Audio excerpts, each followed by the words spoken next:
Good afternoon and welcome to NASA headquarters. I am NASA Public Affairs Officer Trent Parado.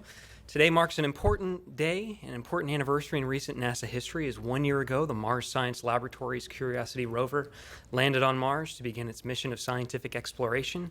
It dared us all to do mighty things, and it may have even brought back the Mohawk. We have a very exciting event planned for all of you today.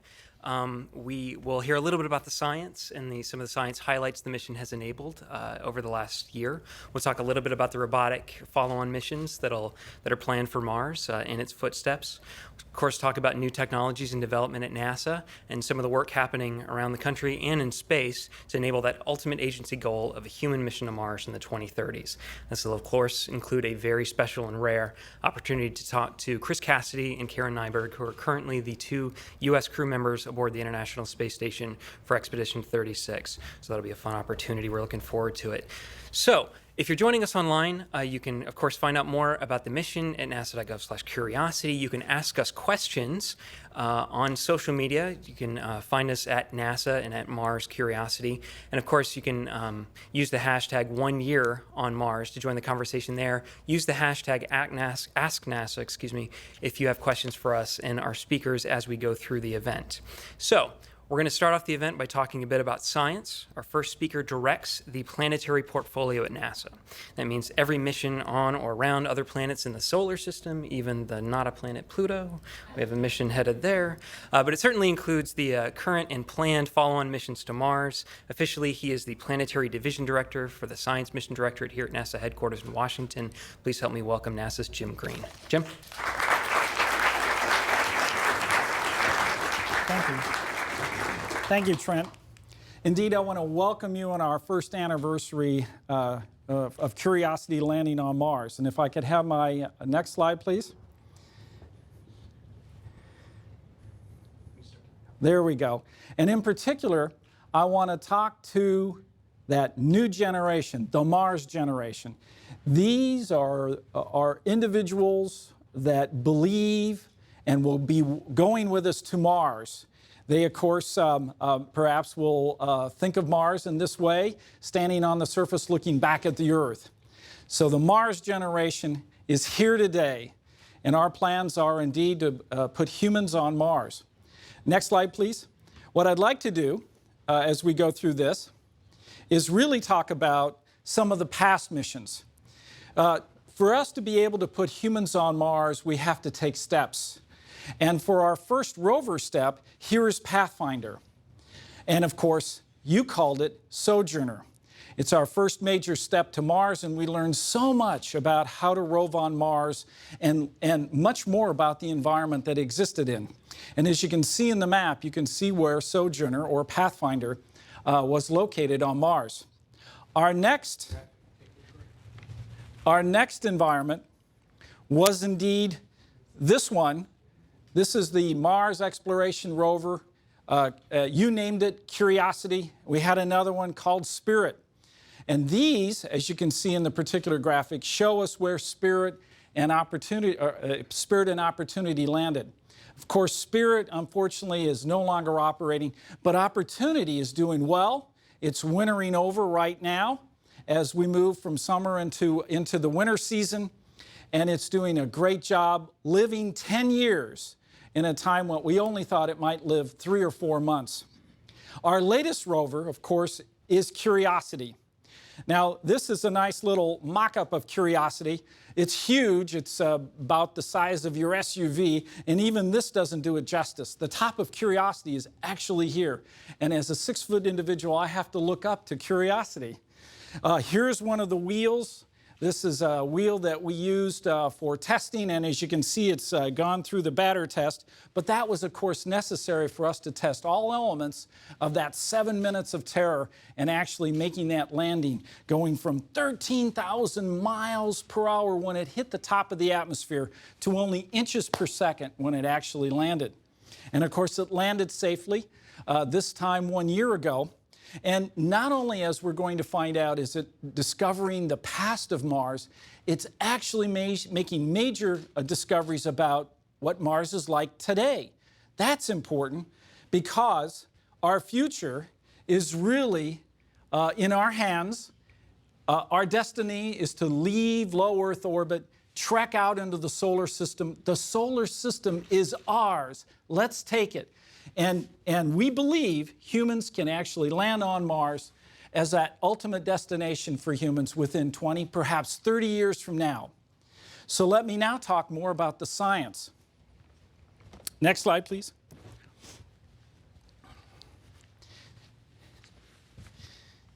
Here's where we chose for Curiosity to land. It's called Gale Crater.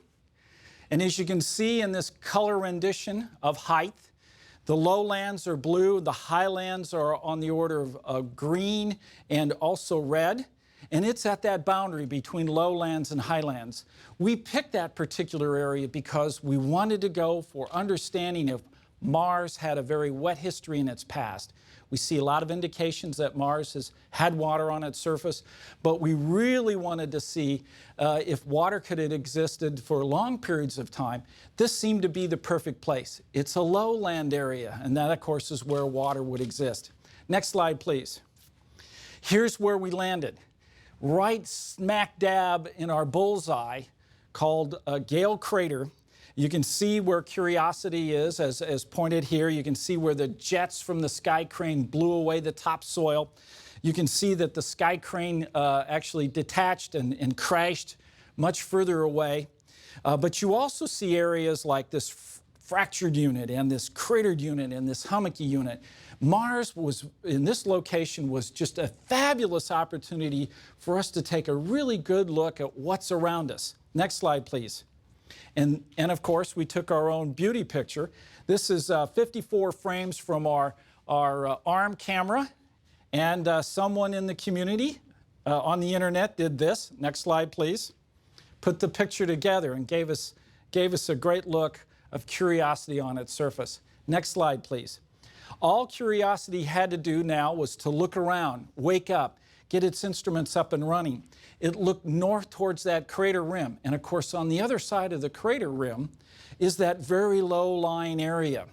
In fact, we see from orbit major scours that exist in that crater rim where water perhaps poured over and into the crater itself. Next slide, please. It also looked towards Mount Sharp. Here is its ultimate destination. Next slide, please. What's really fabulous about Mount Sharp are these structures, these linear structures that run across. These are layered sediments. Geologists call this stratigraphy. This is literally the pages of the history book on Mars. By going to Mount Sharp, we're going to be able to unravel that history and look at what happened over time and why Mars's climate is so different than what we believe it existed 4 billion years ago. Next slide, please. This little boulder that we point out, this little tiny boulder that's sitting in front of us is actually the size of Curiosity, our 1-ton SUV-sized vehicle. Next slide, please. Curiosity began immediately to look around and begin its science phase. And here's what it found. On the right, we see similar structures on Earth. These are conglomerates of rounded pebbles. These are found in dried up river beds. On the right, we see exactly the same thing where Curiosity is sitting. And in fact, we now believe that Curiosity landed in an ancient riverbed. Water that flowed in this area billions of years ago, maybe for tens of thousands and millions of years, flowed in this particular region. Next slide, please. Well, this was exciting discoveries, and now we turned our attention to the next set of experiments. And that's where the arm could sit down on a particular location, on a rock, and drill. Next slide, please. And so here's the rock that we chose. This is a sedimentary rock. This is material that's been laid over time at the bottom of what we believe is this ancient riverbed. Next slide. It drilled this hole, and as we get closer to it, next slide, we see quite clearly that Mars is a different color underneath its red surface. This is gray Mars. This is Mars of the past. When we began to analyze this data, next slide please, Putting it in our scoop and putting it in our sophisticated science instruments, we found carbon, we found nitrogen, we found oxygen, we found phosphorus, we found sulfur. We found all the ingredients of life is measured in this material that's deposited in this ancient riverbed. Mars was habitable in its past. Mars was a blue planet. This has really been a major step forward in understanding that Mars was much more like Earth many billions of years ago. And of course, now we want to understand what happened to it. How did it change from the environment that was much more Earth-like to what it is today? Very dry.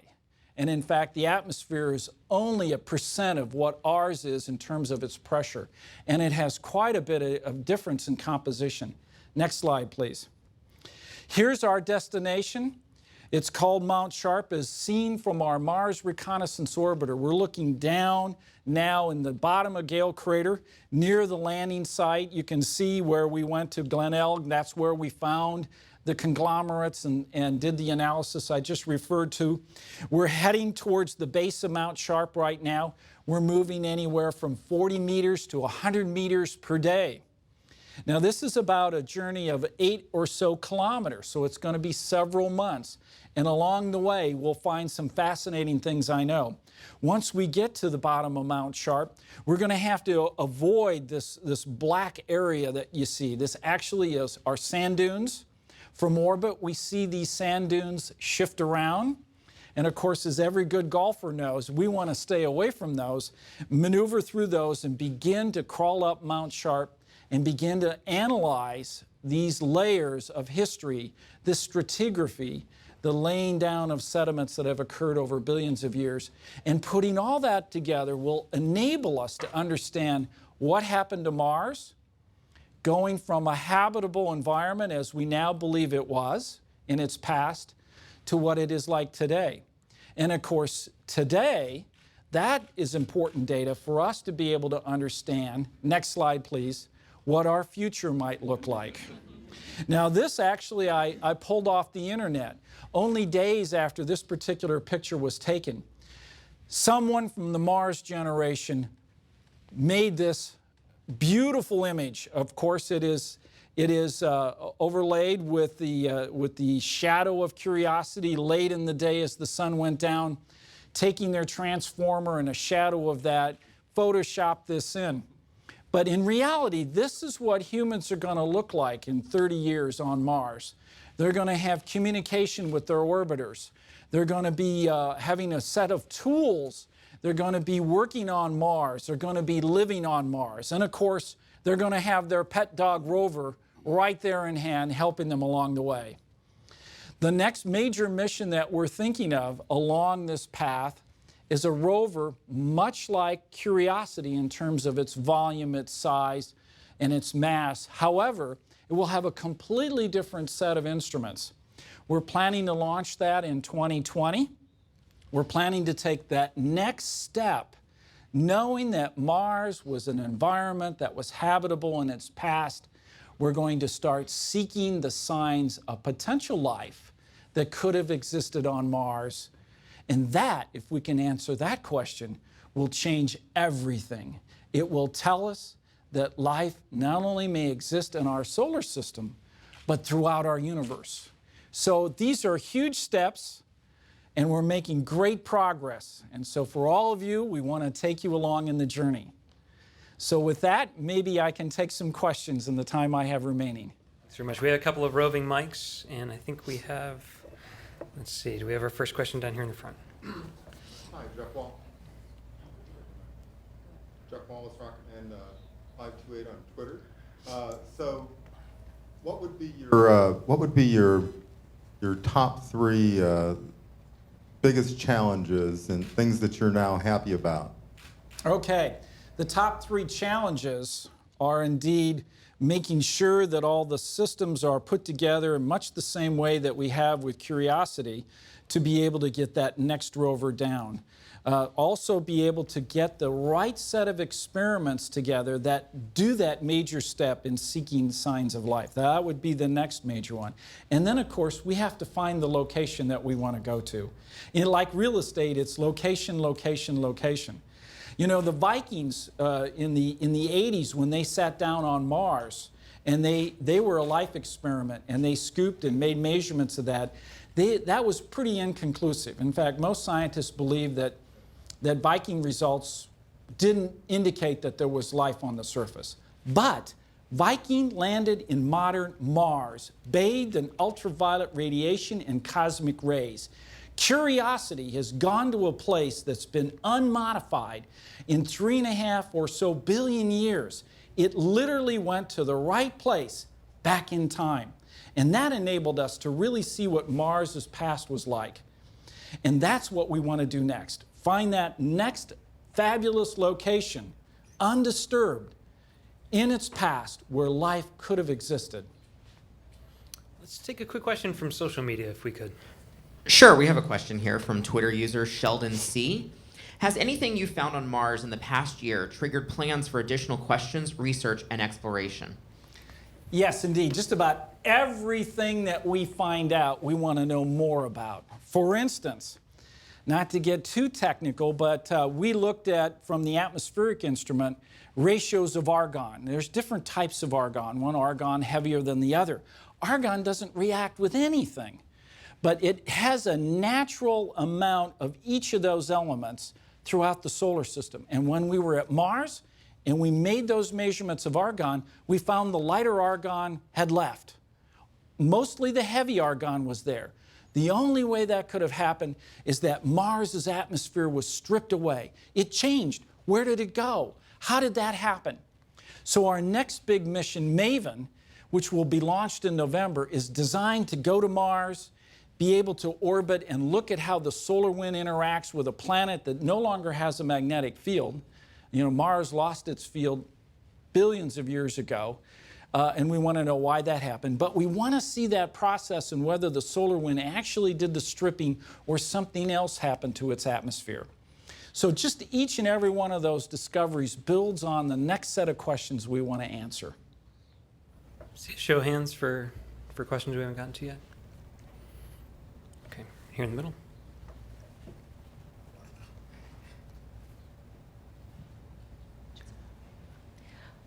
There's an MRO image a while back that showed what seemed to be liquid water flowing seasonally on Mars. Is there any plans to get closer to things like that? Yes, the beautiful images that you were referring to, we actually see fairly often now because we know where to look. They occur during the summer when crater walls are such that they get the maximum sunlight. Now, what must be happening is that sunlight is sublimating, in other words, going through that process of solid to vapor, the aquifers that are plugged up. That releases what's inside these aquifers, which we believe are briny water, which flows down the crater walls. You can't go anywhere on this planet and grab a thimbleful of water without finding life. All right? So the fact that Mars has trapped water inside it still bodes well for potentially finding life, even perhaps today. Well, the aquifers are pretty deep. We still have a lot to learn before we know where to go. We need to understand how close they are to the surface and where we might be able to investigate those in the future. In the meantime, as I mentioned, after MAVEN will come our Mars rover in 2020. And that one is going to bore holes into rocks and look back in the past. And it's really the past that we have the greatest chance to find out if Mars was ever inhabited. That should leave remnant material, organic carbon, all the right stuff. And that's what we want to look at next. That will be our next step. But the briny water is really intriguing, and we do want to follow up on that someday. Hey, Jim, before we lose you, what are the follow-on missions that we should be looking for here? Well, the one we're launching in November is MAVEN. It is an orbiter, and it's designed to be able to look at how the ionosphere and atmosphere of Mars interacts with that outgassing from the sun called the solar wind. And we know that solar wind may be stripping atmosphere away, and we want to see that process, and we want to see what it's losing. And that will tell us a lot about what's happened to Mars with respect to those processes over millions and millions of years. Our next NASA-led mission is indeed the 2020 rover. We'll launch it in 2020. It will land about 9 months later. We will use the scary sky crane, as everyone has called it in the past. We'll relive that 7 minutes of terror, I'm sure.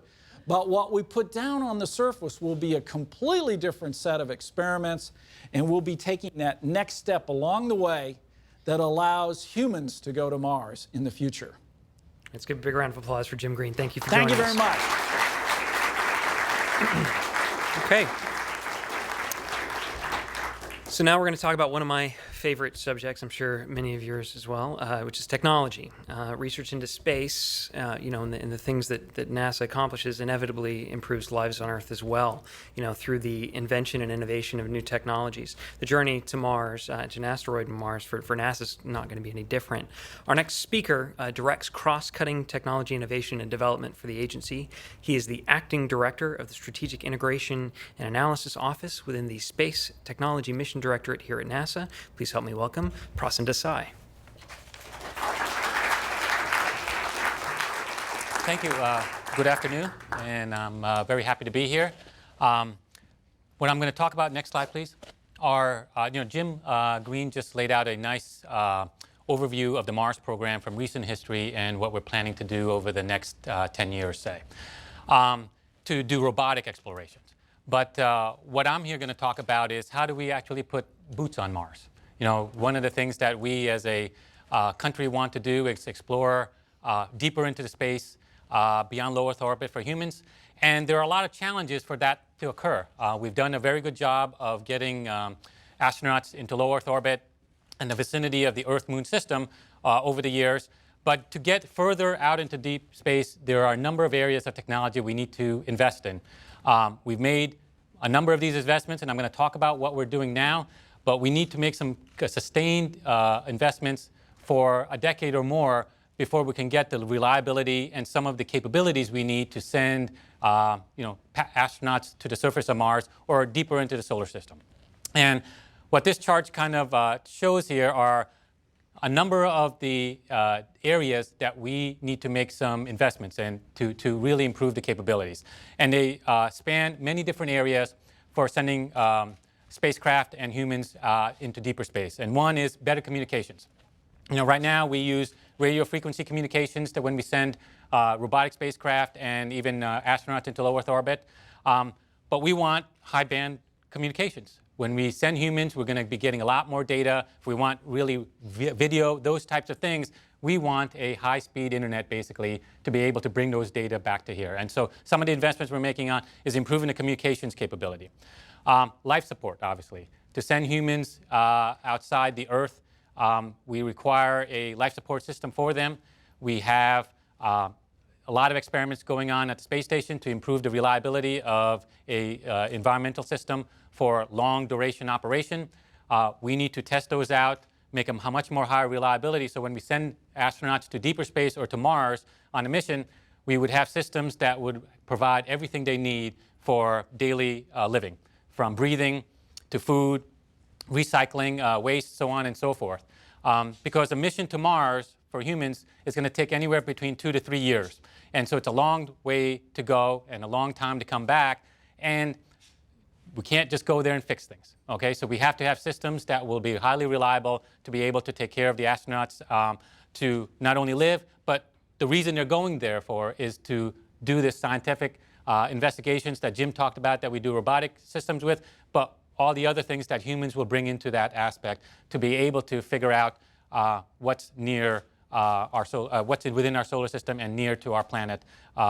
And Mars is really the next big hurdle for sending humans deeper into space. Power generation storage, they're going to need power to operate not only what they need, the astronauts, but all the equipment to do the analysis or roving on Mars and so on and so forth. So we have to find ways of generating power and storing it so they can utilize it for the extended period of times that we will be doing that. You see, Spirit and Opportunity, Curiosity rovers there, solar power, and Curiosity used a radioisotope generator to produce the power. We're going to need a lot more power for when humans are on the surface with a lot larger vehicles to be able to operate those types of systems. Logistics, how do we pre-position large things on the surface of Mars? Curiosity allowed us to land 1 metric ton on the surface of Mars. To you, that may sound like very big, right? It is. Trust me, because I spent my previous, life here at NASA at one of the space centers in Hampton, Virginia, NASA Langley, as an entry, descent, and landing engineer. I helped land, actually, Spirit and Opportunity, as well as Phoenix. So I know the challenge of landing something. We barely are able to do a metric ton now. When we send humans, we're trying to land 40 metric tons. So we landed a car. What we need to do is a 2-story house when we send humans to Mars. How do we do that? We don't have a good method of doing that right now. And so some of the investments we're doing is based on trying to do those types of things, and I'll walk you through a few of those. Navigation, figuring out how precisely we can get there. Manufacturing in space and for space, we would like to create what we need when we get there. So if we take what you've heard of, 3D printers, we can manufacture tools if we need to right on the spot. If we don't have something, of course, if we didn't bring something and we need something like that to repair something, or we find something on the surface of Mars that, hey, we really would like a tool like this, if we didn't bring it, we wouldn't be able to do it. So a lot of investments in 3D printing, we're trying to take it to the next level where we can actually manufacture the material we need, and then once we're done with it, recycle it so that that material can be used to create other things. We're also doing food creation with 3D printers to see if we can develop food that way for the astronauts to eat, as opposed to getting some stuff that's freeze-dried for years upon prior to them departing. So we're making investments in trying to figuring out how to do those things real time. Propulsion is a big aspect of how do we go deeper into space more efficiently so we can take much more infrastructure where we need to. To this point, we've only done one-way missions to Mars. When we send humans there, obviously we want to bring them back. So that would be a round-trip mission. There's no gas stations on the way, okay? And so, or convenience stores, for example, for food either. So we have to take all that with us. And so we need a propulsion system that will be very efficient to minimize all what we need to take, in particular the fuel, to be able to get to Mars, do what we need to do there, and come all the way back. Entry, descent, and landing, as I mentioned, we have to land something about the size of a house, a 2-story house on the surface of Mars, and I'll talk about some of those investments. We talked about the 7 minutes of terror. The reason why it's 7 minutes is you fall very quickly. We have to land something very large in the same amount of time, and how can we land something that big? And then radiation protection. Obviously, when we go into deeper space, we want to make sure that the astronauts are well taken care of, and so we're making investments in those areas as well. Next chart. So I talked about in-space propulsion. That is a large, tall tempo that we need to get over. And one of the areas we're investing in right now is solar electric propulsion, because it is a very fuel-efficient way of sending things into deeper space, or even around low Earth orbit for that matter, and I'll talk about that in the next chart. So we are investing in propulsion systems that we can use new methodologies to be able to send large equipment at a very efficient, low fuel usage.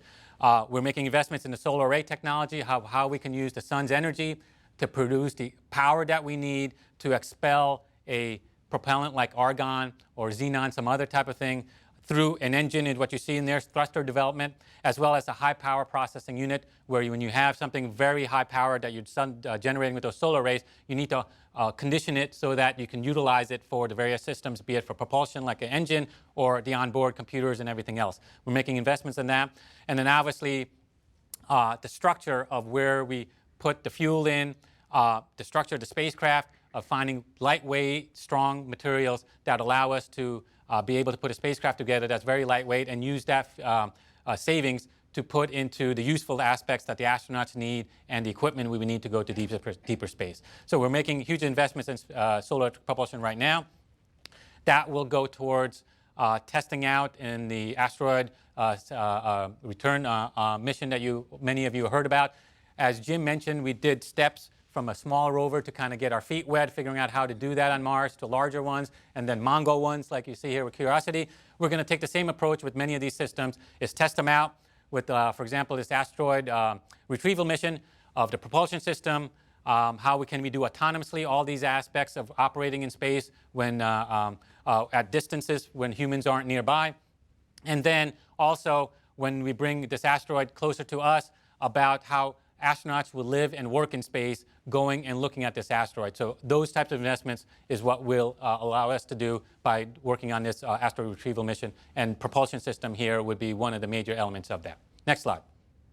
One of the aspects of solar electric propulsion, which is SEP, is you can do so many different things with it. And here's just a list of a few of them, where in low Earth orbit you can do satellite servicing, where if you want to refuel a satellite or repair a satellite, you can use this very efficient way of getting to it, repairing it, moving on. Delivering payload to higher orbits, we use a traditional rocket to get into a lower orbit and use this solar electric propulsion to boost it the rest of the way. It's much more cost effective and fuel efficient than systems we have now. Orbital debris removal and moving so that we can get things out of the way, that the space junk, it will make those types of activities much more cost effective, as well as other missions we want to do in the solar system where it can send things out further in a much more cost effective manner than traditional rockets that we have today. So it allows us to do a cross-cutting type of capability with this type of investment. Next slide. So here, it's talked about the Mars, the challenges of deep space, but here specifically going on Mars challenges. I'm not sure if you can read all the wording on there, so I'll walk you through a few of them, and the charts will be available for you guys to look on the website. But surface power, I talked about that. Once you get to Mars, what are you going to do in terms of power that the astronauts will need and the equipment to be able to do everything we need. Life support, we're making investments, and I'll talk about a few of these on the next chart when we get there. Operating on the surface operations, how do you go about doing that with robots and things to help the astronauts multitask in many ways to be able to do that. Mars resource utilization and ascent from surface. As I mentioned, we've only done one-way missions to this point. So if we send humans to the surface of Mars, we want to launch them back up and be able to come back, and we want to, in essence, live off the land to be able to do that. Entry, descent, landing, I talked about communications and getting to Mars in terms of in-space propulsion are many of the same challenges about going deep space as going to Mars as well. Next slide. This chart basically just takes some of the solutions that we have into those 8 elements that I just talked about. I will focus more on the next slide, but it just gives you a few of the areas. So we're talking about a surface power of fuel cells and batteries, as well as in life support, a closed-loop life support system, so we can recycle all the material that's going on for the astronauts. And so the amount of water we need to bring, the oxygen we need to bring, would be minimized to be able to reuse those. So just a couple of those elements, solutions that we're talking about. Next slide. So let me talk about a few of the elements that in our STMD, Space Technology Mission Director, which stands for the advancements we are making. You can see on the right-hand side there, my right, entry, descent, and landing, there's a lot of activities going on. The reason being is we don't know how to land 40 metric tons. And we're trying to figure out systems to be able to do that. And we're trying to do many different types because we're not going to know which one is going to win out in terms of the best capability. But also, when you land something going 13,000 miles per hour when you get to Mars, you have to go through every flight regime to get to the ground. While if you're in an airplane, you go all subsonic. So you only remain in one flight regime. You have to have different systems in all these different flight regimes to be able to land these types of things. And so you need systems in all those different areas. And so we need to make investments to figure out how best to slow down in those different speed regimes to be able to do that. We're making investments in life support for closed-loop systems. We're testing those out on the ground right now, and we will test them on the space station so that we can demonstrate them that they are working properly like we need to get the high reliability to be able to send humans deeper into Mars. Go on to the next slide. Here's a few more investments in terms of Mars resource utilization. Let me kind of leave you with this thought-wise. I spent most of my career at NASA Langley in Hampton, Virginia, just south part of Virginia. Jamestown settlement is just a handful of miles up the coast. When the settlers came here, maybe settlers weren't the right word, but the explorers came here long ago, they brought what they needed to come to the new land, just for the transit. and then they lived off the land once they got here. This is what we're trying to do with human missions to Mars. Because if those ships had to bring everything there with them to live in the Jamestown area, that endeavor would have been so expensive and so large that would have made it very prohibitive for anyone to authorize to go. And when we go to Mars, we have to bring the air with us too, not just the water to drink or something like that.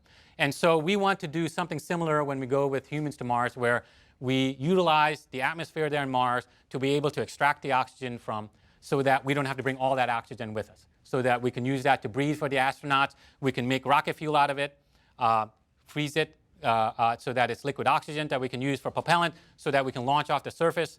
So we want to move and explore in a very similar manner that we've done in the past, so that we can live off the land to make all these missions very cost-effective and more efficient, to be able to conduct what we're trying to do, which is explore Mars in a much more aggressive manner, so that we can actually really get a sense of, are we alone in the universe?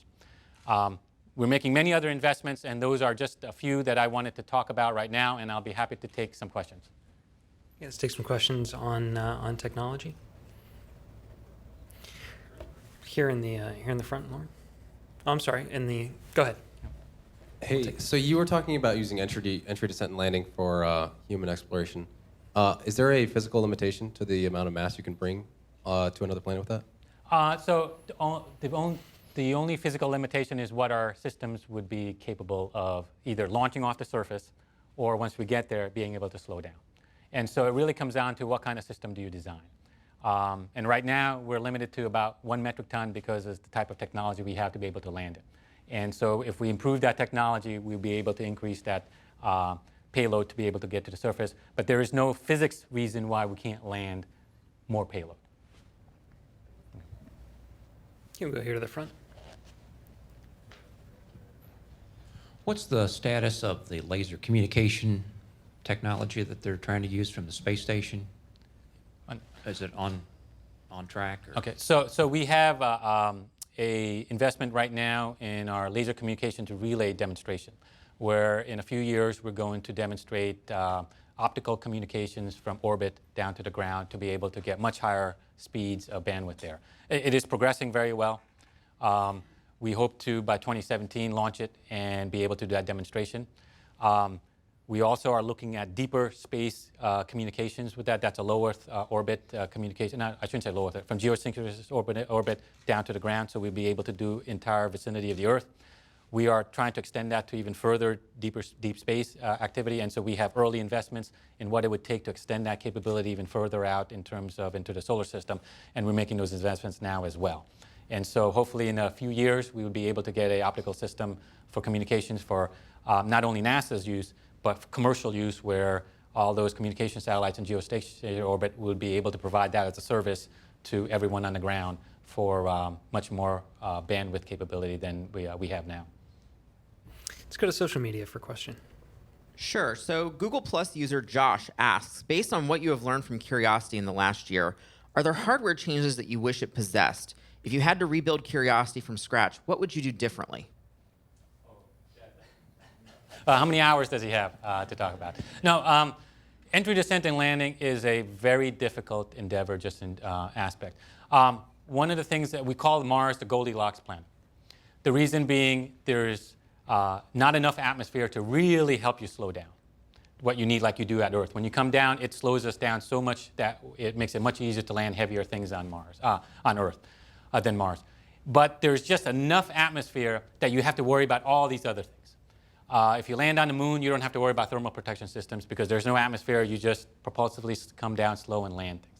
And so for Curiosity, we're not going to make any changes for the next landing that the previous speaker talked about for landing in 2020. The system worked great.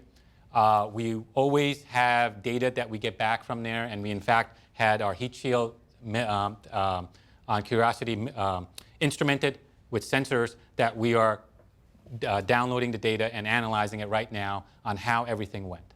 And based on that, we would make what we think are best adjustments to that before we do go on to the next landing. But everything we saw worked very well. I think we in one thing is we didn't use as much fuel that we had put on the system, and so we can look at trades of, hey, since it went so well, we can minimize the fuel we put on there and add more payload capability to put more instruments to figure out what on Mars. So we would talk about those types of changes, but the system worked so well that I don't believe we were going to do any wholesale changes except some tweaks here and there to just improve the performance from where it was. Okay, please help me thank Prasan Desai, everyone. Thank you. Thank you very much for your time, sir. All right. We are closing in on our conversation with the International Space Station about 20 minutes from now, which means, I don't know, it'll travel a quarter of the Earth in orbit between now and then. Here to help us understand a little bit more about some of the research and technology that's taking place above our heads, some 220 miles, moving 17,500 miles an hour and orbiting the Earth every 90 minutes in a national laboratory that's helping solve some of these challenges that you just heard. Our next speaker actually directs the International Space Station program here at NASA headquarters in Washington. Please help me welcome Sam Shamimi. Sam?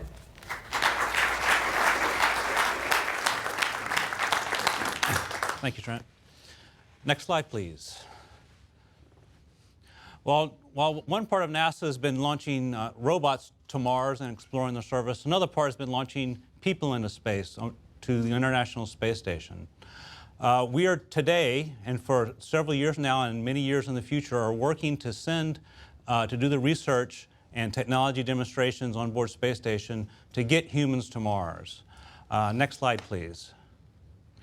Well, you might ask where we are today as far as getting people out into space. Well, today, the space station is about 400 kilometers away from Earth. It only takes about 6 hours to 2 days transit time to go back and forth. And the communications is near real time. And we have crew exchanges that go back and forth every 6 months for the station. And we have atmospheric samples and crew samples that come back to Earth that can be analyzed to check if the crew's healthy, if the atmosphere is healthy, research samples and the things of that nature. And we have supplies and logistics that get launched to space station that way we can repair things and get extra supplies up. We also have things as mundane as removing trash from the space station that burns up into the atmosphere. And most importantly is that we can return the crew at practically any time to come back in case of a on-orbit anomaly or a crew emergency. So what you're looking at today, what we have in space, our technology and our knowledge, we're basically just car camping in space. If you've ever been car camping before, you take your car, you load everything up that you need, and you go to a campsite. If you get something, you go to Walmart. If you fall down and hurt yourself, you go to the hospital. It's all very convenient. Next slide, please. However, Mars isn't anything like that. It is completely different. To go to Mars, we have to build a capability and knowledge to essentially live on another Earth, to recreate a capability, what we just heard about before in technology and the like, to provide our own atmospheres, to remove our trash, to be able to keep the crew healthy. All those things has never been done before. Neither here on Earth has never been recreated in an environment for such a long period. As mentioned before, the transit time to going to Mars is 1 to 3 years to go back and forth. And our communication, when we get to Mars, is up to 42 minutes round trip. There is no link between Earth and Mars other than the communications. So on Space Station today, we are learning how to break all those links. Not only just how to keep the crew alive and healthy and productive, but to break all the logistics chain, break all the logistics chains, the capability to return the crew safely.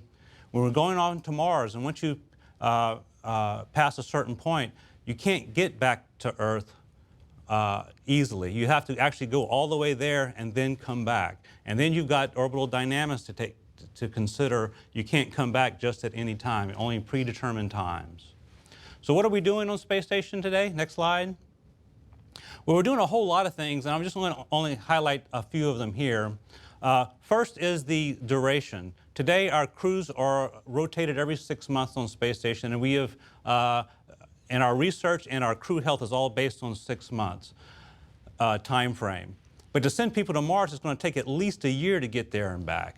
So we need to be able to understand the effects of weightlessness and radiation on the human body. So starting in 2015, we'll start our first one-year crew increment to understand the effects of bone loss and muscle loss on longer periods. Also on ocular vision, we've had some issues with ocular vision on the astronauts that have been aboard space station for 6 months. So learning how to do that to keep the crew healthy and to keep them psychologically healthy and things of that nature, we're going to try that for the first time in 2015 for a one-year crew increment.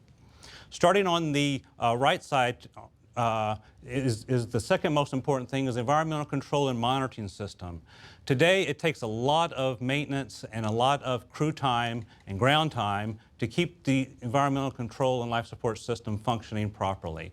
We are making modifications to the system today to increase its reliability and performance. And in the next few years, we hope to have the Mars system for the environmental control system on station operating. And it'll be that system that we fly on the ISS that we take to Mars. Down from there is the crew health and monitoring equipment. And a couple slides back, you saw that we have all the crew samples and air samples that come back as far as blood and urine and water and the like to see if the crew's healthy, if the systems are performing correctly. When we go to Mars, we can't do that. All that has to be characterized on orbit with the crew assistance in determining is all the performance parameters in its normal ranges. Going on to the top left on your side is the exercise equipment. Today our exercise equipment is large, it has lots of moving parts, they're complex, and they take up a lot of mass and space. Going to Mars, all this will have to be a lot smaller than it is today. So we're making improvements and flying additional equipment on board the station to ensure that the crew has functioning equipment to go to Mars with. We also have onboard water analyzers, again, to break the chain of bringing samples back to Earth. And one of the other things, not the last one, but one that we're working on right now is the new exploration suit demonstration. Today our suits we have today on space station are 1980s vintage technology, so we're working across NASA to build a new suit and demonstrate it on space station. So these are just some of the things we're doing on space station today to get us to Mars. And with that, I'd open up to questions. Thanks. I just wanted to remind the audience that's joining us online that you can ask questions of our speakers and pretty soon hear the crew using the hashtag AskNASA on Twitter and Google+. I actually want to take podium privilege real quick, Sam, and just ask a question. It's because Jim showed this really incredible picture, that fan-made image of someone in a spacesuit. Or at least a giant robot standing next to Curiosity. I know there's some robotics happening on station too, and we sometimes talk about how humans and robots will be working together to accomplish these things. Can you tell us some of the robotic experiments that are happening on the station right now, and who the robots are that are up there? Well, let's see. How many robots do we have? So I'm familiar with at least three of the robots that are on station, and one that's on its way. First two that have been there a long time is the Canadian arm and the Canadian Dexter manipulator system. These two large robots are basically industrial robots. And we've learned a lot about assembling pieces in space, how to do ground control, how to do maintenance and things of that nature. We also have a third robot inside.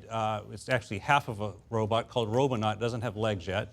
And we're learning how on board space station to integrate robot activities together in close proximity to human activities. So that's very important to us as well. And I think the fourth one that just was launched on HTV from Japan is, I think the Japanese are characterizing it as a astronaut friend robot. It's a smaller robot that interacts verbally with the crew member. And if I'm not mistaken, didn't we recently have some crew members actually drive something not too dissimilar and from we also that from station? remote-controlled a robot at the Ames Research Center from the crew on board the space station to simulate actually driving robots from an orbiting spacecraft around the moon or actually Mars as well. I geeked out about that, quite honestly. Just growing up with remote control cars, seeing an astronaut drive something on Earth was pretty mind-blowing. Do we have any questions in the audience? Right here. Yes, these robots and robotics, they're so capable. And what is the real advantage of having a person on these foreign terrestrial places rather than just sending so many leaner, easier to get to, more efficient robotics to the Mars and beyond? If you compare what it takes to plan and operate a robot long distances like from Earth to Mars and what a human can do, it takes a year or more for what a robot can do that a person can do in a matter of days. So one is efficiency, is that the crew member can do things a lot quicker than a robot can because it all has to be pre-planned, and with the communications lag between us and Mars, that's a real handicap. The second biggest thing, and I think more important, is you have an intelligent being interpreting its environment. A crew can immediately pick up, is this important? That's not important. And if they're trained as a geologist, they can pick up the right rock or not the right rock. So that's another advantage of having the crew members. And I think thirdly, there's a societal benefit as well to having people involved in exploration. I don't know any kids that want to grow up to be a robot or to be a rocket. They all want to grow up to be an astronaut or be a scientist or an engineer. No one's actually advocating for people to be robots, so I'd leave it at that. So let's take a question from social media. Sure. We have a question here from Twitter user Lucy Whitehead. There are plans to put people on Mars, but is there the possibility of people living on Mars? Yes, I think at some point in time, once we've learned to travel there and come back and to be able to use the resources on the Martian surface, I think it one day will be possible. Great. More questions in the audience? In the back.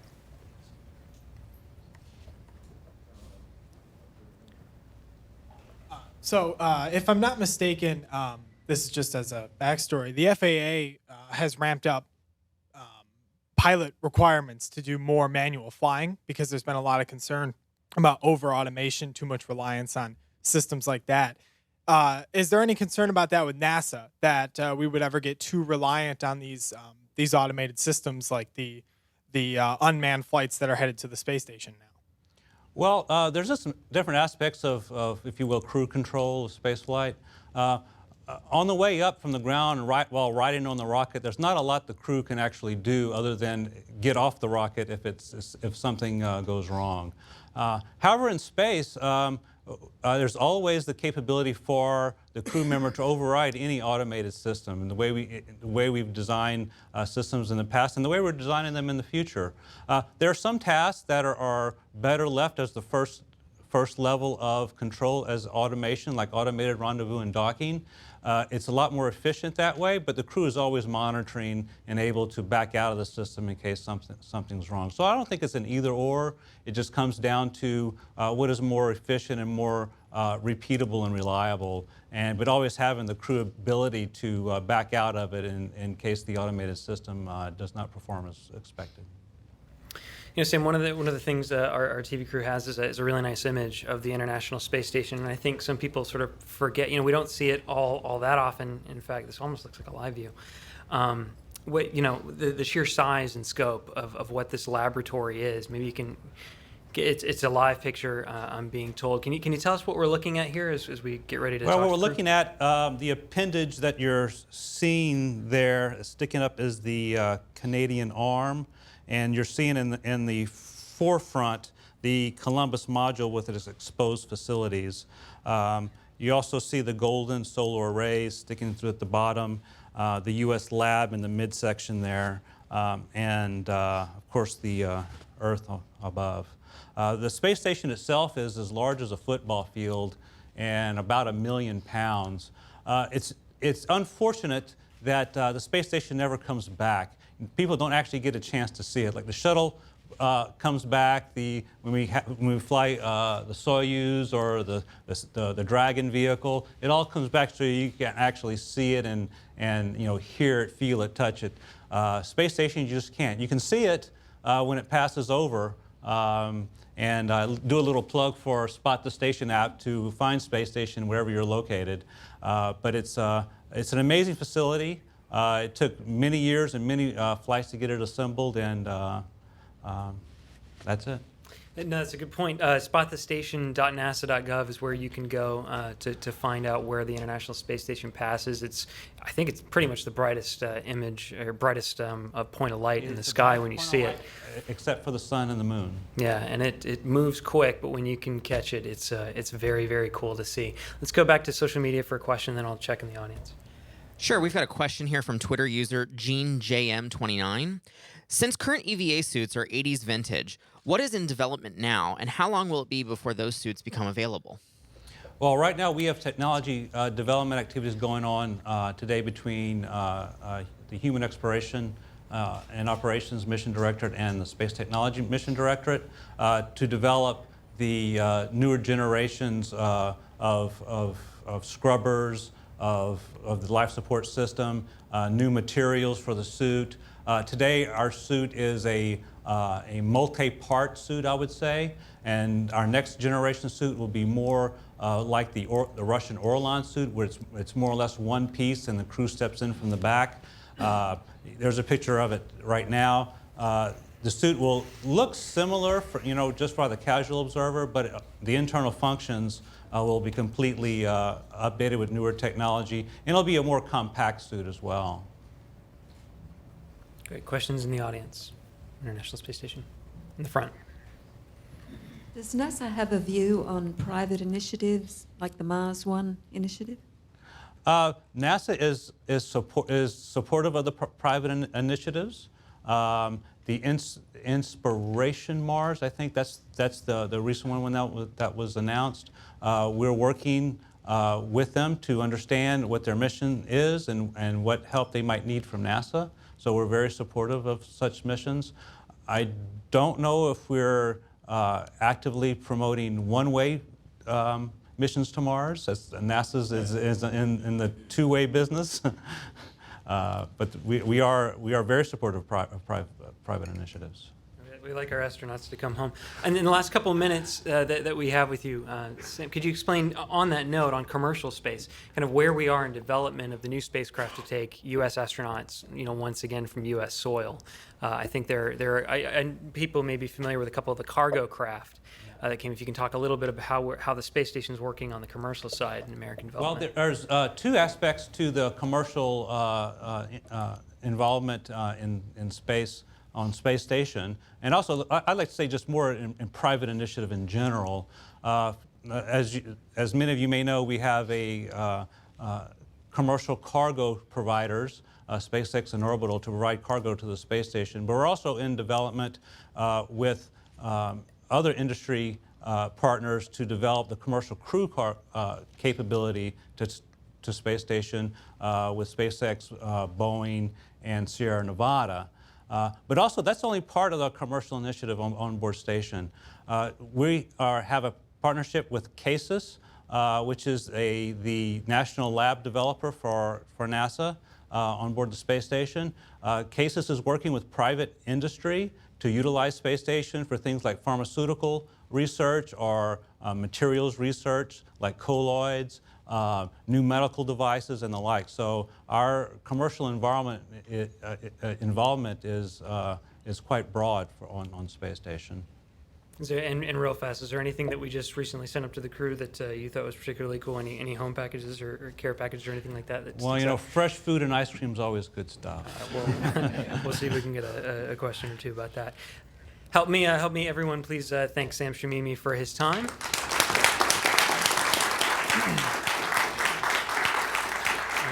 Very good. And we are now looking at a picture of Mission Control in Houston, which helps manage the International Space Station program. I understand, just pause for a second, that we are very close to being able to talk to Chris Cassidy and Karen Nyberg, who are the 2 American crew members aboard the International Space Station of the Expedition 36 crew. So let me start by asking the station, say, station, this is NASA headquarters. How do you hear me? Houston, this is Station. We are ready for the event. Thank you so much for joining us, Chris and NASA Karen. It's wonderful to see you. Mission We're on Control. All right.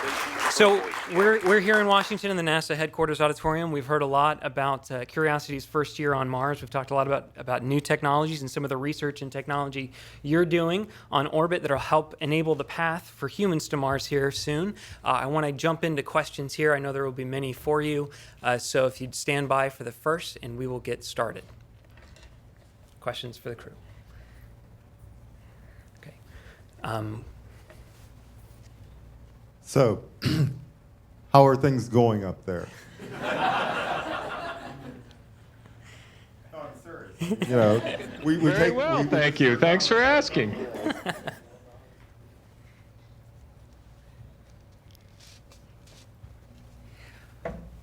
So I think part of the question is how is your sort of daily tasks? How are things going there day to day for you right now? Oh, okay, sorry about that. I think I stepped on the first part of the question. The day-to-day life is really, you know, it's a nice pace. It's a busy day. We wake up around 6, have a conference with the ground at 7:30, and then work right straight through until another conference at 7:30 at night. But in that time is a break for lunch and exercise, which is critically important for us for many reasons. But it's a nice steady pace of the day, and at the end of the day, it's really fun to eat and join meals with the whole crew and look out the window, tell stories, and that sort of thing. It's a nice day. Question here in the front, and then we'll go to social media. With the issue they had with the humidity or water in the spacesuit a few days ago, is that going to affect any other extra vehicular activities or repair work? You know, that's a really good question. Right now, we've been doing some troubleshooting in the last few weeks to really zone in on exactly what part of the suit, the internal components of the suit, which part was it that failed, and then to eliminate that as a problem that could be potential across the fleet of spacesuits. We want to make sure that it's isolated to that one suit before we sign up for other people going out the door, because that's the most important thing, is making sure that every EVA team that we send out from now on is for as a result of what we learned from these findings. So that's happening right now. I don't think that there'll be any. There's no emergent need for a spacewalk right now, and until there is, we'll make sure we'll continue the steady pace of work to find out these things, and then when the time is right and the team is happy, we'll be ready for regular routine spacewalks again. But we're not quite there yet. Question in the front. Hey, where were you guys a year ago on MSL's landing, and how are you celebrating today?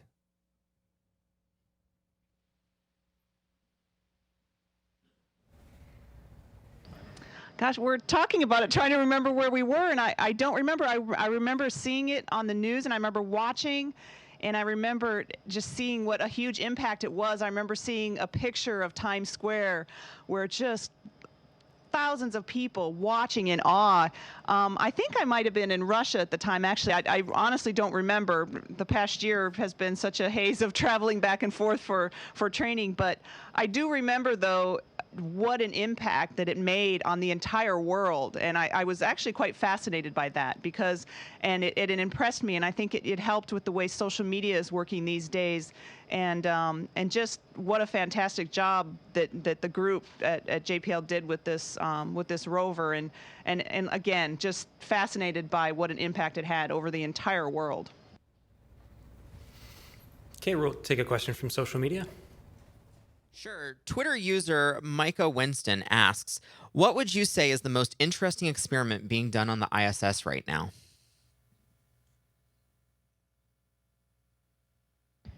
It's hard to hone in on a most interesting because there's such a breadth of different topics that we're studying. Some of those that I think we find the most interest in are the ones that they're doing on the human body, and partly because we're the actual subjects for them, and so we're intimately involved in the experiments. But also in the regard that it's something that's very important. If we're going to be traveling farther away from low Earth orbit, it's obviously going to be a very long trip, and what happens to our bodies, not just how they change with the lack of gravity, but to be sure that we're going to be in shape to do work when we get wherever we're going. If we make a trip to Mars, there will be some gravity when we get there. And if we just let our bodies adapt to what a zero gravity environment is, then we will be pretty much useless when we get there, unable to stand, unable to walk, unable to our muscles will have degraded, our bones will have degraded. So I think some of the most interesting in that regard is the work that we're doing on what's happening to the human body. Sure. We have another question here from Twitter from Chris Connors. What is your favorite task to do aboard the ISS?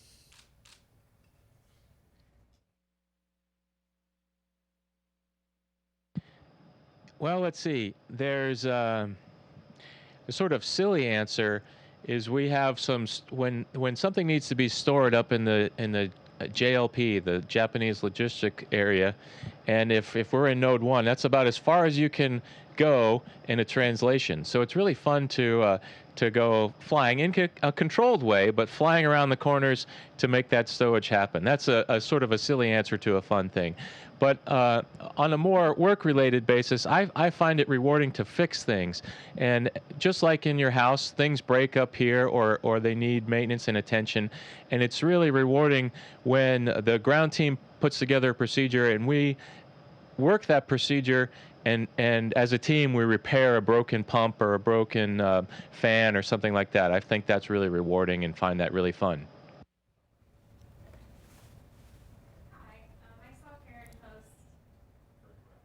I saw Karen post a picture of a constellation a few weeks ago, and I'm just wondering, compared to here on Earth, how do the stars and constellations compare?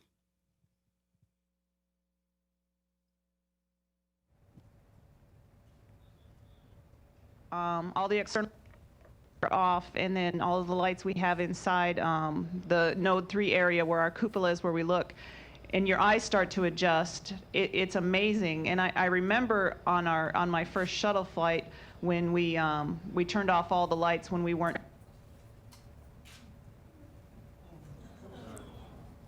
Without looking through the atmosphere, you don't see the same twinkle that you do of the stars. They're very solid and very, very bright. And you could also very easily pick out the Milky Way. And you start to see contrast in the dark sky. It's very beautiful. Now that you've left Earth, how do you view it? Do you view it differently?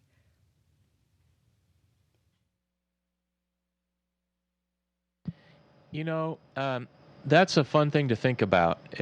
And I like to think of myself as a little element on a mapping program, Google Earth or something, and zoom out from whatever area I'm looking at and up to the perspective that I'm looking at from the space station. And that's a fun mental exercise to do. That's just the visual aspect. But I think your question is probably deeper than that, talking about how do I personally think about the planet. And what strikes me is its beautiful simplicity, and it's our own spaceship for all of us, and that we as a whole mankind need to take care of that spaceship. And that's what being up here has really given me the perspective on the importance of taking care of our planet Earth. I see a young blue suit astronaut in training in the audience who has a question for you too. Why do you guys live in the International Space Station? Why do you live in the International Space Station?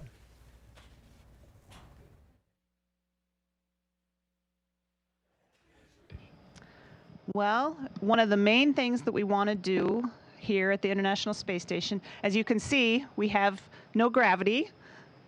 I'm going to lose myself.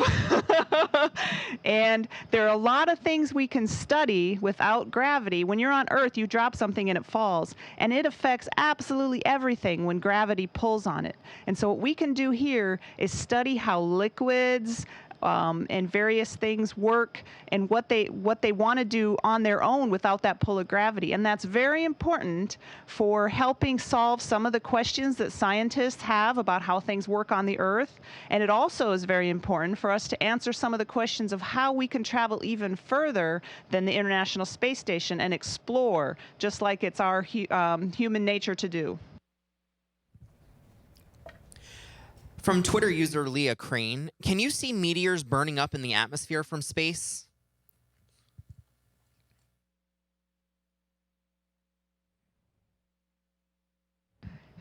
Actually, yes. I haven't seen one since I've been up here in the past couple months, but I do remember on my shuttle flight, perhaps it was that period of time when we were all in the flight deck looking out the windows, that we could see shooting stars below us. It was pretty neat.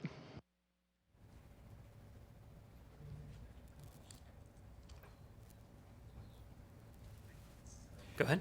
Hi, what are some challenges to everyday life in zero gravity environment?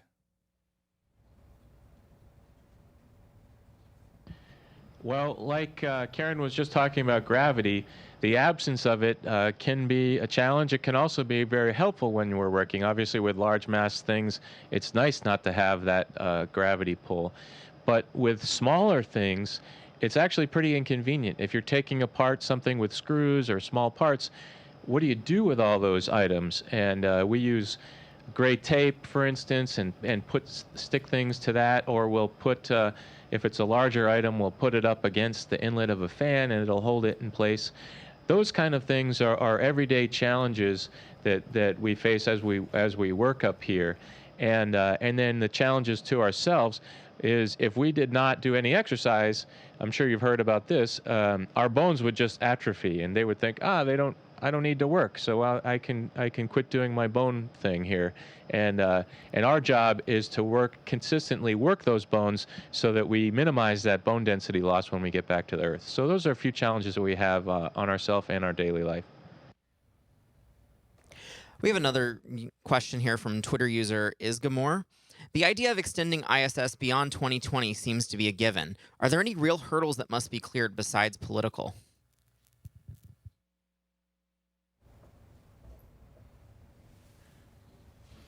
I think one of the big things is that things tend to break down after they've been used for a certain amount of time. And engineers that built and designed and built the space station tried really hard to use equipment that had long lifetime. But you think about in your own home, an air conditioning unit is only going to last for so many years before you either have to replace the entire thing or replace one of the pieces of it. And here on the space station, luckily we do have the access of various cargo vehicles that can bring up spare parts. But as the station ages, I think more and more things might start breaking, and it's hard to anticipate exactly what's going to break. Like with the spacesuit problem we had a couple weeks ago, nobody probably ever would have thought that we would have had that malfunction, but we did, and I think that's bound to happen. And so I think that will be a struggle as we continue on, but not something that's insurmountable. Yeah, besides the fun of flying from one end of the space station to the other, given the little bit of free time that you do get, how much time do you spend just looking out the window in the cupola? And then also, could you describe the first time on station when you went in there, what that feeling was like looking out those windows? Yeah, you hit the nail on the head. The cupola is just a magnificent place to go.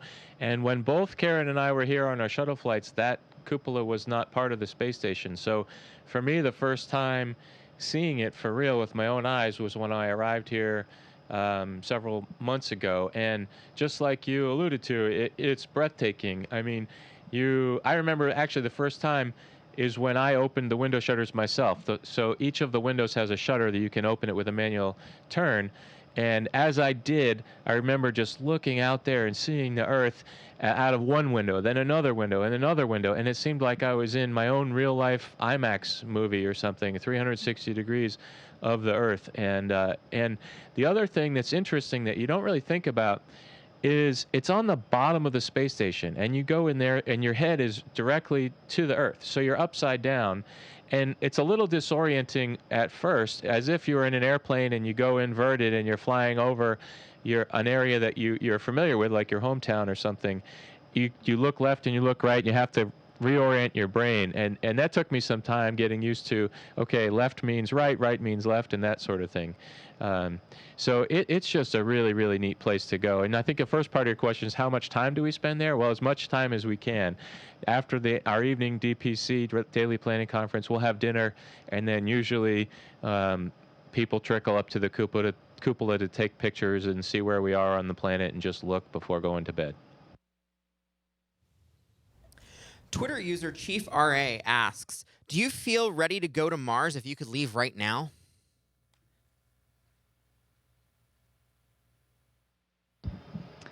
That's an interesting question to try to answer. I think, I could look at it personally, me ready or us ready.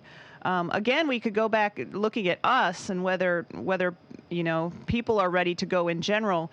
The problems, like I just talked about, fixing things. We have to remember that when we start a trip to Mars, we're not going to have those cargo vehicles to come and resupply us. We're not going to have the cargo vehicles to send up at the last moment a spare part that we didn't realize we were going to need. And so, the work we're doing here on the space station, just running the space station on a day-to-day basis, I think is a good test bed for what we're going to need to go to Mars. But I think there's still some work to be done. I am confident we'll get there, but I think there's just a lot of things to think about, knowing that it's a trip that can't be resupplied, can't be, once you're going. And, I think we'll get there eventually, but I think right now there's still a lot of work to do.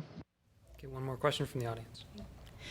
Banking off of the cupola, we know that Luca seems to have an affinity of imaging Italy. Since we know that Chris is tweetless, what are your favorite spots of Earth to take photos of? Well, thank you for giving me opportunity to answer this question with more than 140 characters. My favorite place to look is, I've said this a couple times and I really mean it. It's where the oceans meet river areas, the river deltas and things. You just get really, really interesting and neat patterns in the ocean, and where the brown river meets the blues of the ocean, and you can see the tidal patterns and things like this. I just find that really, really cool. So that's an area that I like to look around, and usually there's a lot of cities obviously around the oceans as well. So at night, it's an easier place to find major cities, and you can kind of direct your vision. Okay, that's Washington D.C., New York. There's Boston, kind of a thing, and as you go up the coastline. So I have an affinity for the coastline. Maybe it's my Navy background. I don't know. Karen, Chris, I know we lose you in just a couple of minutes, so to close us out as our final speaker for the day to say a few words to you, it's NASA Administrator Charlie Bolden. Charlie. Hi, Karen and Chris. I know you all have to get back to work, but let me thank you very much for sharing your time with us today.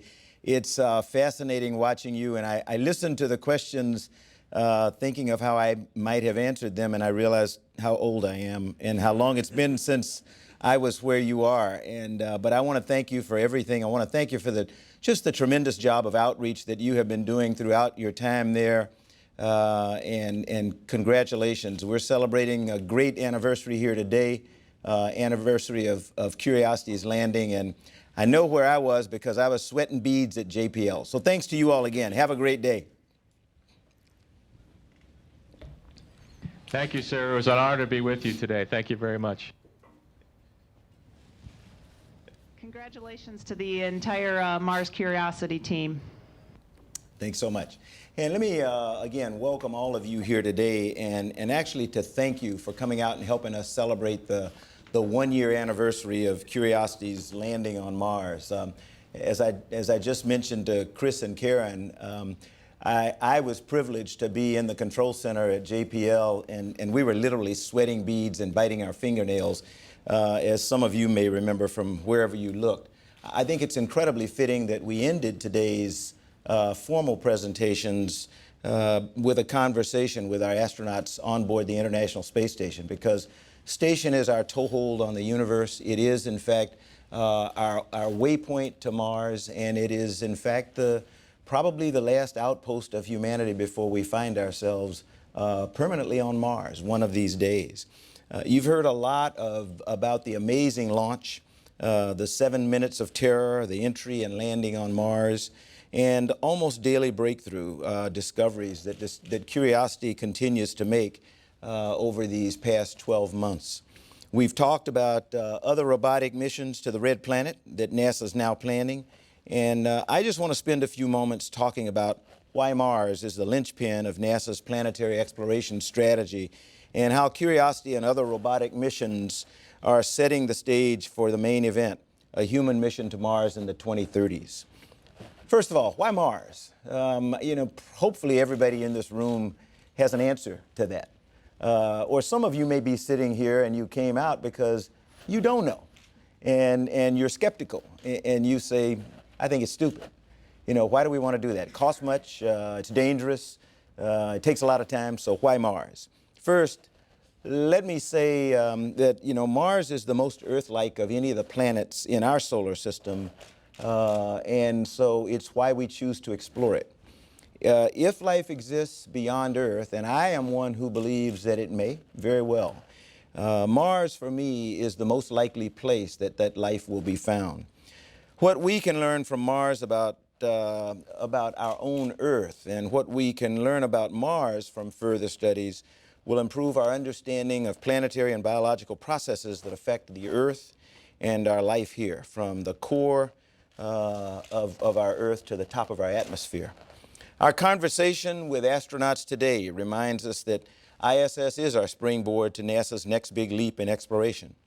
Our activities and experiences on the ISS are significantly contributing to sending humans to Mars. In fact, when we sit around in quiet meetings, if there are any such thing here at NASA headquarters, but when we sit around in our meetings, our safety guys always remind us as we deliberate on what next. They ask us over and over, are we serious about going to Mars? We say, yep.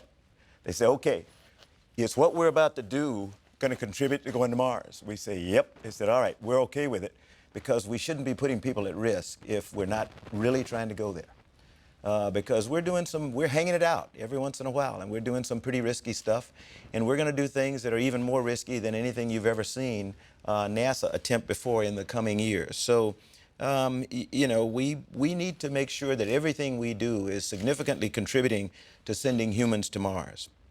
NASA and our international partners are confronting challenges on a daily basis that are critical to sending humans to Mars.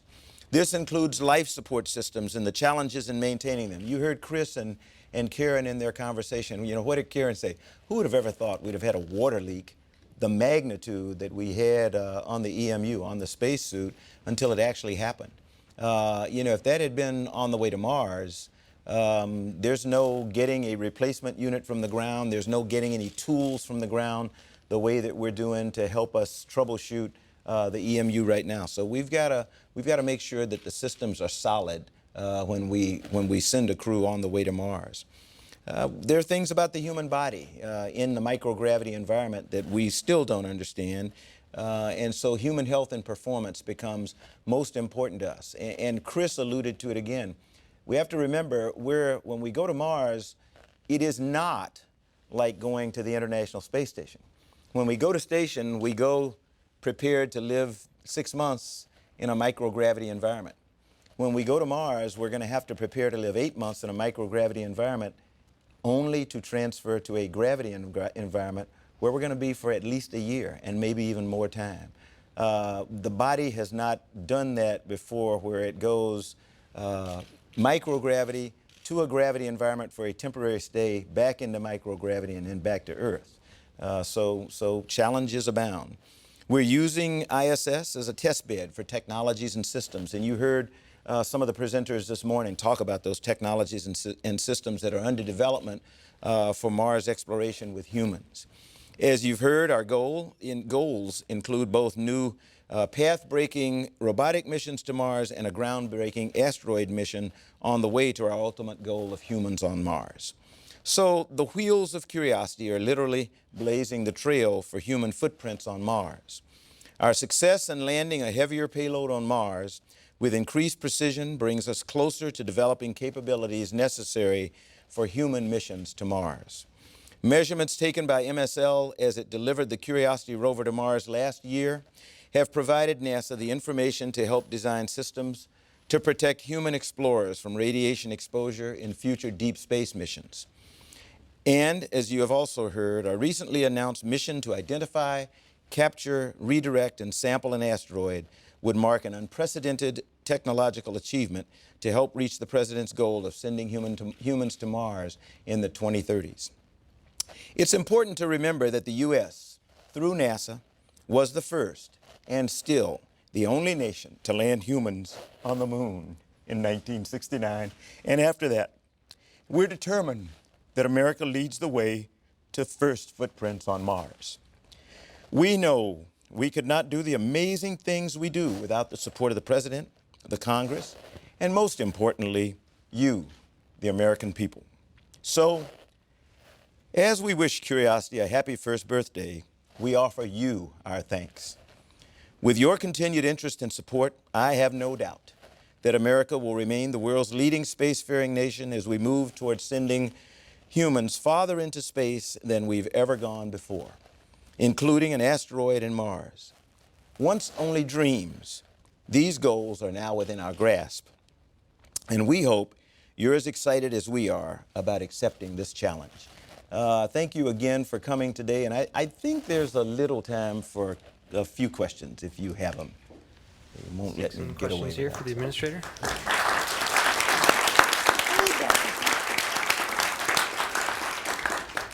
Charlie, let me start off. There's one thing I like to remind people. We didn't get to tell a lot of the Orion SLS story because we were focused on overcoming some of the challenges and ways we're doing that. Can you say just a couple of words about some of the hardware we're building, the new rocket and spacecraft sure that'll help can. enable this path to Mars? I think somebody's talked already, or at least hopefully someone's talked today a little bit about our commercial ventures.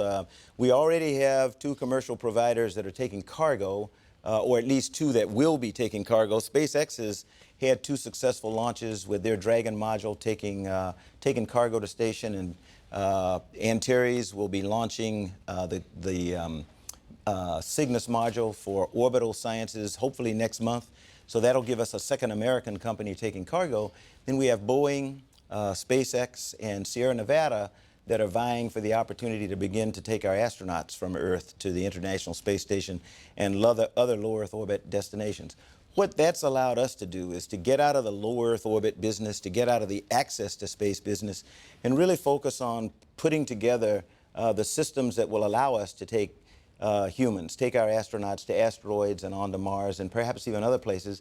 And those 2 vehicles that we have chosen are called the SLS right now, lacking a name, and everybody's pressing me to get a name, but I like SLS, the Space Launch System, or Heavy Lift Launch Vehicle, and Orion, the crew module. Its formal name is Multi-Purpose Crew Vehicle. They are well on their way to being developed. We just finished what we call a preliminary design review, which was a very critical milestone for SLS up at the Marshall Space Flight Center just last month.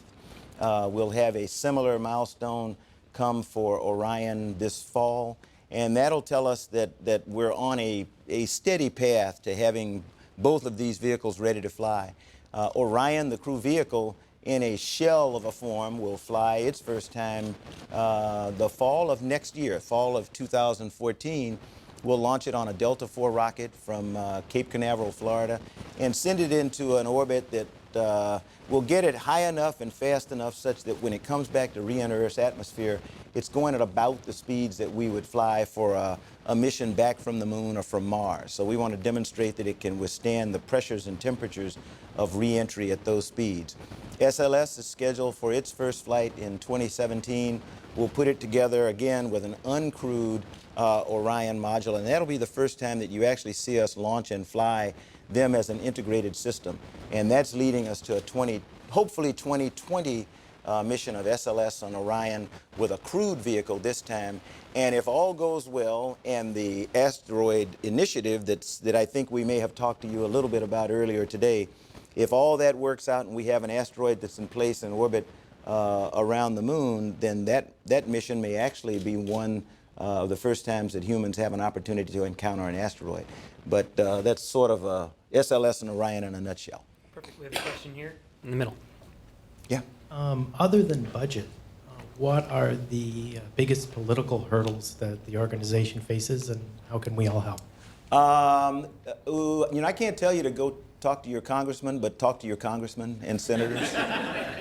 Yeah, the political hurdle right now is the same thing that all of you face as American citizens. You want things done. And we need for all of us, both the administration and the Congress, to begin to come together and focus on the future, focus on what it is that made America great and will keep us great. At the pace we're going right now, you know, we stand in jeopardy of not being the great nation that we always have been and that all of us expect to be. So I'm certain that the political powers here in town will come together over time. You can already hear conversation and inklings that people are starting to realize that, you know, there are important things to be done. But doing things like deep space exploration require willpower more than much other things.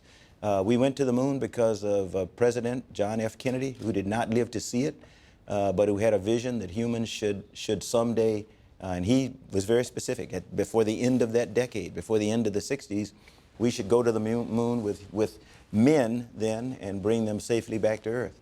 And this president has told us, and he wants it to be in his lifetime, but he knows it won't be in his presidency because it's the 2030s. And so he wants us to send humans to Mars and bring them safely back home.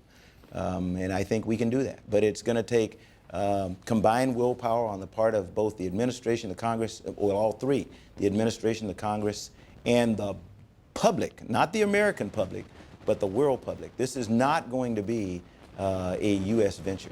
We'll lead it, but we can't do it without the assistance of other nations. Charlie, I know you have administrator things to do, so we'll let you go run back to running NASA. Thank you all very much, and thanks so much for coming out to this. Thanks so much, Charlie.